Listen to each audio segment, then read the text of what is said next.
Well, I've been putting off doing these petals with the graded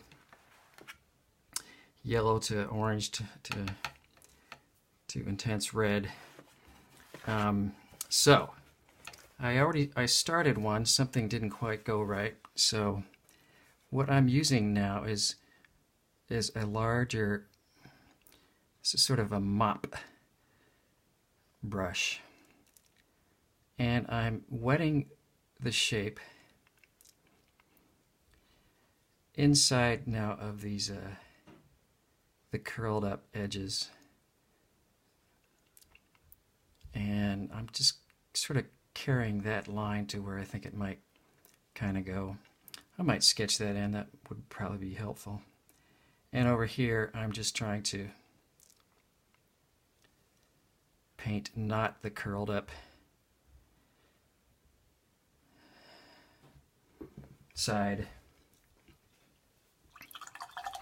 So I think I have that wet pretty good, and then I am going to get my smaller silver brush,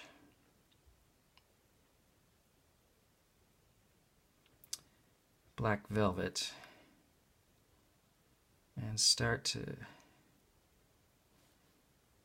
drop in some of this Hansa yellow deep.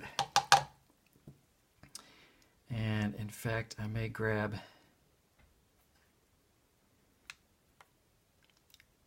a little bit of regular Hansa yellow to make sure I don't lose that part of the gradation. This is not simple, so it's like controlling where water and pigment goes and how much of it goes, and it gets a little crazy. I see as I was blabbing that the water from the just the rest of the shape really started coming down here, which is fine.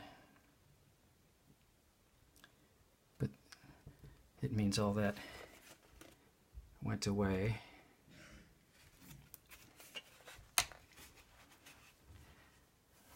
So take two.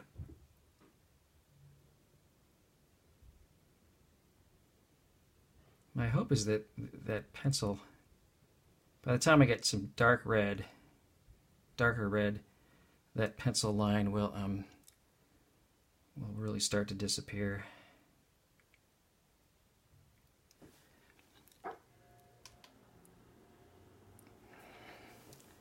But I want this orangey yellow to not go too far up. I want them to match each other, but it is easy for this to get away from you, so I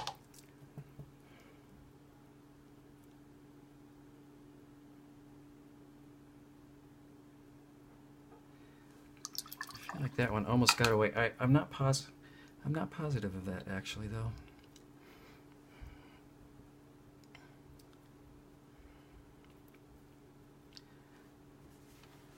Perhaps one more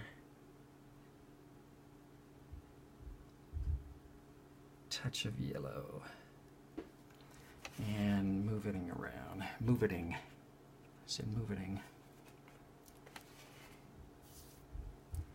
That seems good. Just mix some of both of those, which is certainly legal.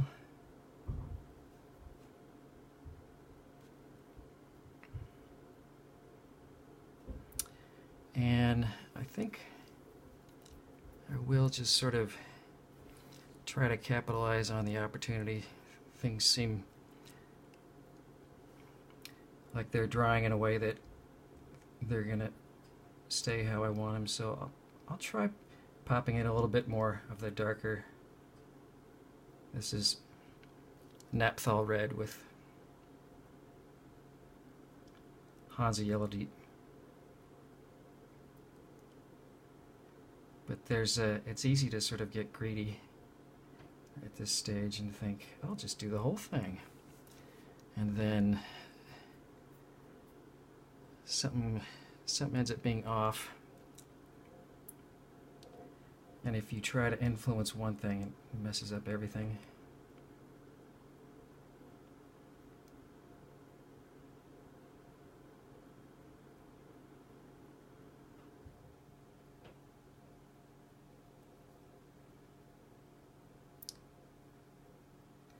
That is some fine detail painting, and fun too. I'm gonna have to scrub away some stuff here to get some of these lines to do what I want them to. Let me think about this one. So hopefully you've heard me blab about how the reason I do an entire shape, wet an entire shape, is to make sure that I don't sort of end up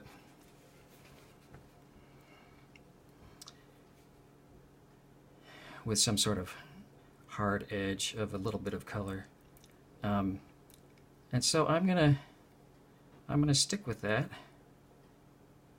And even though this is not the entire petal,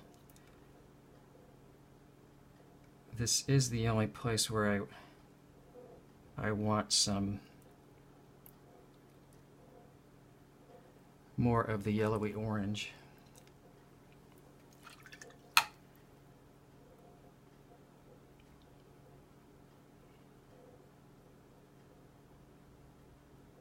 See, as a you were probably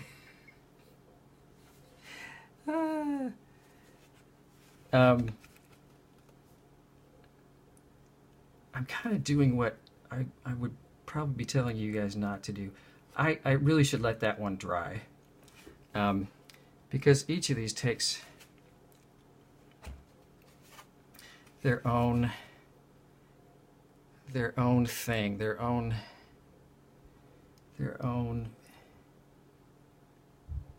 attention.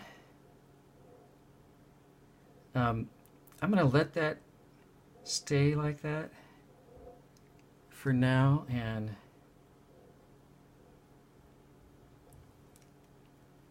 just see if I can at least kind of finish up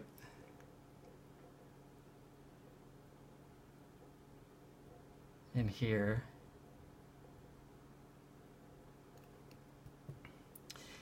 That was a great example. I was all focused over here, and there was water was moving things around where I didn't want it to move things around. But better in this direction than the other way.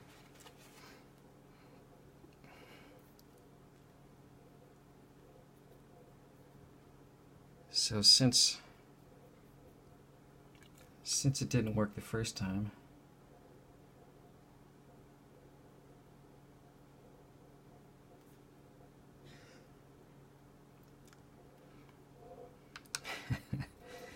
now I'm gonna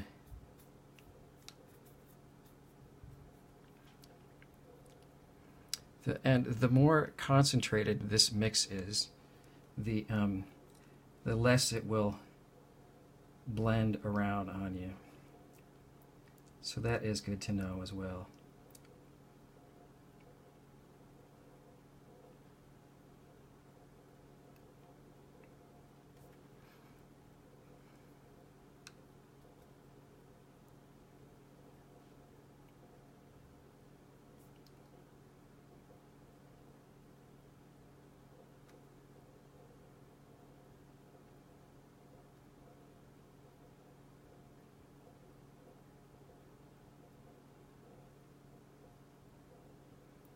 And if it stops sort of moving around, like that red is kind of stopping moving around, I would get my brush to where it sort of matches how wet the shape is. Try to coax it around some. But I'm looking at my reference photo, and I'm still very much thinking in layers. So I'm not. I know that I don't need to do everything.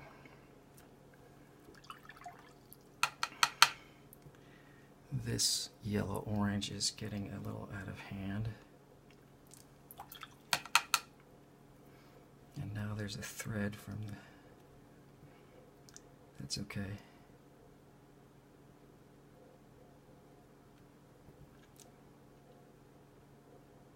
So there's this coaxing back and forth like that, and I fully accept that some of you will probably be saying, "Oh my God, that's a little too much crazy patient detail." And it may be for you. That's your call. So I think that's decently the idea I was trying to get across for that. Mostly just some orangey yellow and some orange and a little bit of reddish orange. So I'm going to dry that and be back.